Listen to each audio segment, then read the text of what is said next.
I believe this is safe for the viewer of this conversation to imagine that in an NLP business coaching setting, the NLP business coach actually looks at the client. I got online, went to YouTube, and actually saw a lot of demonstrations recorded by the coaches that they don't look at the client. Their head is down and writing down. And they're missing so many clues.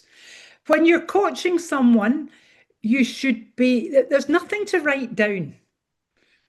You might write down a couple of points, but it's your client that's doing the work. Every single one of the things I learned from Bandler was every client will give you their problem and how to solve it within the first few minutes of working with them. If your head's down, you're not going to see that. You're not going to hear it. So we are calibrating our clients. In other words, we're not just looking. We're watching, we're noticing, we're listening, we're feeling, we're noticing things like skin tone changes.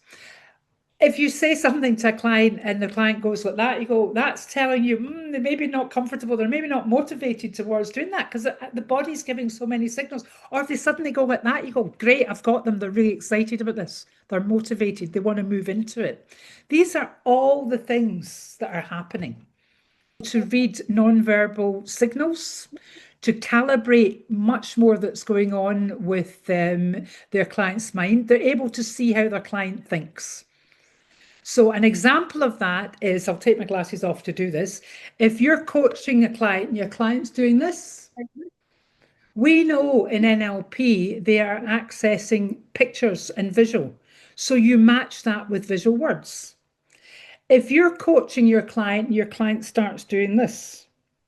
Now, coaches who know nothing about NLP might assume, oh, my client's unhappy or they've switched off or whatever. But we know that looking down to the right, they're accessing their feelings. So you would match this with, okay, so tell me more about, are you comfortable with this? Can you get a grasp of that? Is this sitting right with you? And also the one that I love, if you see them doing this one, we know from NLP, these are called eye access cues. We know from the eye access cues, they're talking to themselves.